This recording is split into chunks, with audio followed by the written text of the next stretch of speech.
morning, all of you. Today, I have come here to teach you about comparative maths. Okay, now come to the point. If I have come here to teach you about mathematics. Okay, in academic class, you have to study thoroughly, and in comparative maths, you have to study in tricky ways. Okay, and I have come here to solve all the questions in tricky methods. Okay. First of all, I have to explain about mathematics, the syllabus of mathematics. Okay, what are the syllabus of mathematics? So, first of all, I have to say that mathematics has been classified into three main classes. The first one is commercial maths, commercial data interpretation, that means DI, and third one is advanced. Okay, that जैसे कि maths हम लोग को maths में पढ़ना है, ठीक है, तो कॉम्पिटेटिव मैथ्स हमको पढ़ना है, ठीक है, तो जो भी सिलेबस है मैथ्स का, तो ये थ्री सेक्शन हम लोग को पढ़ना है, ठीक है, कॉमर्शियल मैथ्स, डीआई और एडवांस, थ्री सेक्शन। और जो भी सिलेबस यहाँ पढ़ना है वो ऑलरेडी आप लोग पढ़ चुके हैं, ठीक है, लेकिन यहाँ पे जो भी पढ़ाना है, जो भी आपको पढ़ना है, तो दैट मीन्स आपको यहाँ पे ट्रिकी वे में पढ़ना है, लेकिन सिलेबस तो सारा कंप्लीट करना है।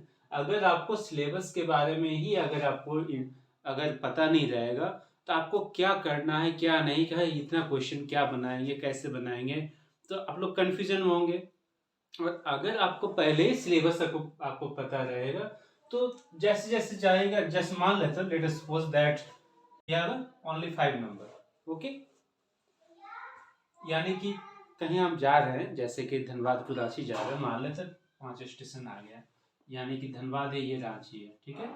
अगर ये थर्ड स्टेशन आ गए तो हम पहले से एज्यूम कर सकते हैं, चलो 3 स्टेशन चल गए हैं, यानी कि रिमेनिंग 2 स्टेशन मेरा बाकी है, यानी कि सेकंड और लास्ट स्टेशन रांची, यानी कि एक स्टेशन पार होंगे तो हम रांची पहुंच जाएंगे। हम जो बोलना चाहते हैं, जो समझाना चाहते हैं, वो आप अच्छे तरह समझ रहे हैं क्या हम बोलना चाहते हैं, है ना।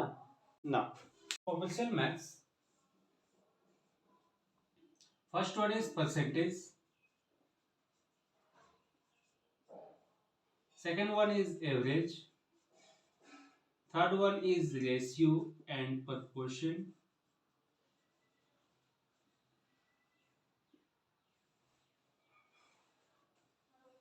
ऐसे चैप्टर तो बहुत सारा चैप्टर, स्टार्टिंग का तो नंबर सिस्टम से ही स्टार्ट होता है, नंबर सिस्टम एलसीएम एचसीएफ वगैरह वो सब, लेकिन वो तो हम आपको कुछ देखिए ऐसा बता देंगे ताकि उसमें आप लोग को प्रॉब्लम नहीं होगा। लेकिन मेन बात है कि यही 3 चैप्टर हम पहले क्यों बताएं, उसमें भी कुछ कंडीशन है, कुछ कारण है, ठीक है, जिसकी वजह से यही 3 चैप्टर हम पहले लिखे, ठीक है, अभी जस्ट बता रहे हैं। उसके बाद आ जाएगा C I, S I, time and work, time and distance,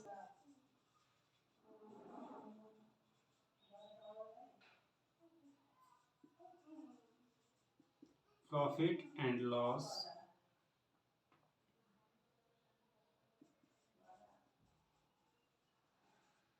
discount, age, boat and stream,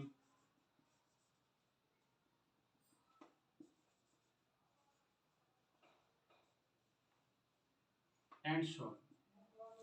और भी सारे चैप्टर्स हैं जो आपको पढ़ना है, लेकिन सारे चैप्टर आपको मालूम ही, आप पता चल ही गया है कि आपको क्या पढ़ना है। डीआई, डीआई भी आप लोग पढ़ चुके हैं बचपन से, जैसे कि आप लोग जैसे कि pie chart,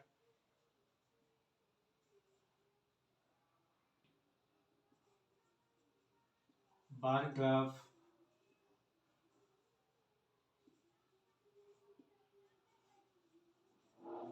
line graph and tabulation. Okay, और एडवांस में आपको चार सेक्शन पढ़ना है, जैसे कि मेंसुरेशन,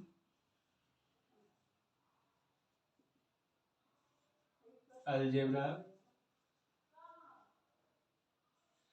ट्रिग्नोमेट्री,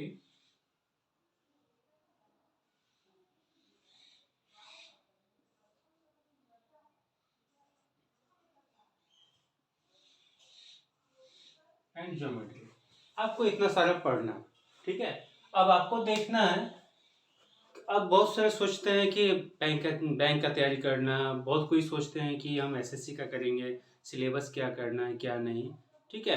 हम बोलेंगे आप एसएससी बेस्ड तैयारी कीजिए, सीजीएल बेस्ड, आपको बैंकिंग में प्रॉब्लम नहीं होगा। एक्चुअली होता क्या है कि बैंक में से कॉमर्शियल पूछता है, डीआई भी बैंक में पूछता है, और एडवांस में थोड़ा सा बेसिक लेवल का क्वेश्चन मेंसुरेशन का आजकल पैटर्न में देखा गया कि पूछ रहा है, अदरवाइज में एडवांस से पूछता ही नहीं था, ठीक है।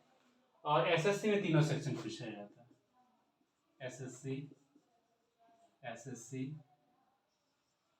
एसएससी, सिर्फ ये मेंसुरेशन का बैंक का पूछता है, मेंसुरेशन का, ठीक है।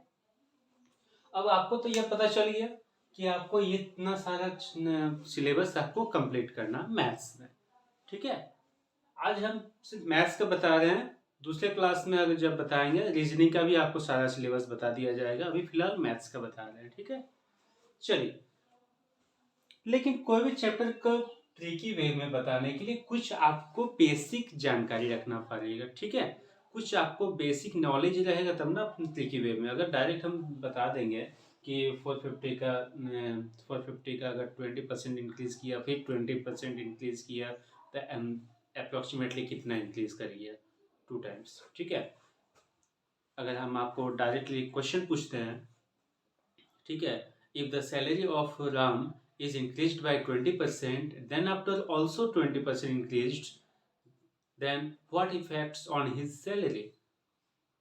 तो क्या आप बता सकते हैं विद इन 2 सेकेंड?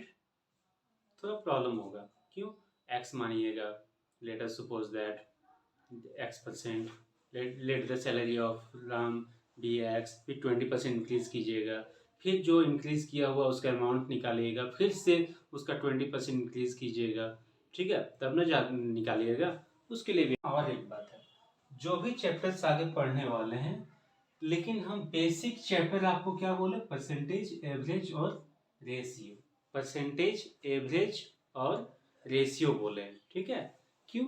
क्योंकि किसी का कोई भी चैप्टर पढ़ने के लिए हमको ये 3 चैप्टर चाहिए। जैसे कि मान लेते हैं टाइम एंड वर्क भी अगर एफिशिएंसी दिया हुआ, the efficiency of Ram and Shyam is 3:5। Ratio कहाँ से है? रेशियो एंड प्रोपोर्शन से, है ना।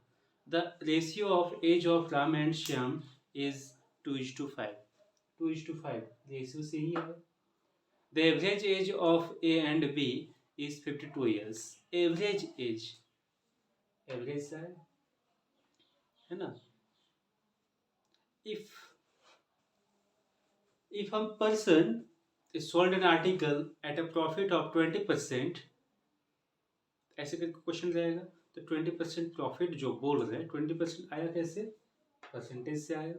इसीलिए बोल रहे हैं कि अगर ये 3 चैप्टर का फाइनल रहता है, कंप्लीट रहता है, अगर कमांड कर लेते हैं अगर ये 3 चैप्टर, तो बाकी का आने वाला कोई चैप्टर में आपको कोई दिक्कत नहीं होगा, है ना। तो सबसे पहले ये 3 चैप्टर करेंगे, लेकिन इससे पहले भी आपको कुछ बेसिक जानकारी रखना पड़ेगा कोई मैथ्स सॉल्व करने के लिए, ठीक है।